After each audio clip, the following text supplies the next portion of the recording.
இறைவனுக்கு நன்றி. ரொம்ப மகிழ்ச்சியான நாள்.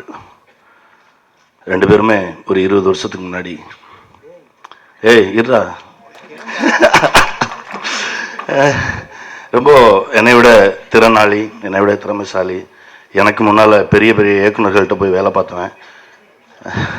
அவன் இன்னும் வரலையேன்னு பெரிய வலி இருந்தது, வருத்தம் இருந்தது. இன்னைக்கு ரொம்ப சந்தோஷமாக இருக்குது, மகிழ்ச்சி. அவ்வளோதான். இந்த படம் பெருசாக ஜெயிக்கணும், இறைவன்ட்ட வேண்டிக்கிறேன். நன்றி. படமும் ரொம்ப பர்டிகுலராக சொல்லணும்னா ஒரு யங்ஸ்டர் ஆடியன்ஸும் ஃபோக்கஸ்டாக இருக்கும், ப்ளஸ் படத்தோட மெசேஜ் கண்டென்ட்டும் ஃபேமிலி ஆடியன்ஸும் போய் பார்க்குற மாதிரி ஒரு நல்ல ஒரு கண்டென்ட் ரொம்ப என்டர்டெய்னிங்காக கொடுத்துருக்காங்க.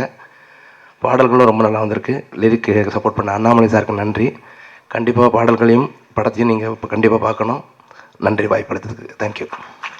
தமிழ் திரையுலகின் மிகப்பெரிய ஆளுமைகள் ஒரே மேடையில் அமர்ந்திருப்பதை பார்ப்பதற்கு மிகவும் சந்தோஷமாக இருக்கிறது.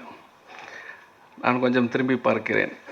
80களில் இது மாதிரியான ஒரு சந்திப்பு இருப்பதற்கு வாய்ப்பே இல்லை. அப்பொழுது திரைப்பட இயக்குநர்கள், தயாரிப்பாளர்கள் சிறு சிறு தீவுகளாகவே இருந்தார்கள்.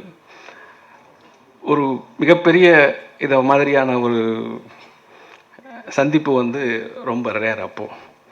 ஆனால் ஒரே இடத்துல மட்டும் நான் எல்லா தயாரிப்பாளர்களையும் டைரக்டர்களையும் பார்த்துருக்கேன். அது கேஆர் சார் வீடு அண்ட் ஆஃபீஸ். நான் சொல்கிறது 27 வருஷத்துக்கு முன்னாடி.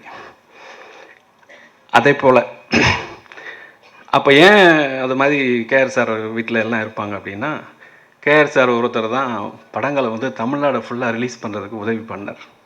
நிறைய ப்ரொடியூசரை ஊக்குவித்து, நிறைய இயக்குநர்களை ஊக்குவித்து தமிழ்நாடு பூரா அவங்க படம் ரிலீஸ் ஆகிறதுக்கான ஒரு முயற்சியாக இருந்தார். அதே போல் இப்போது விஸ்டம் பிக்சர்ஸ் ஹிதாயத் அவர்கள் முதல்ல முன் வந்திருக்காங்க. தமிழ் திரையுலகத்துக்கு படங்களை வாங்கி வெளியிடுவதற்கான தயாரிப்பில் ஈடுபட்டிருக்காங்க. அவங்களும் கேஆர் சார் மாதிரி பெரிய ஆளாக வரணும்னு நான் வாழ்த்துறேன்.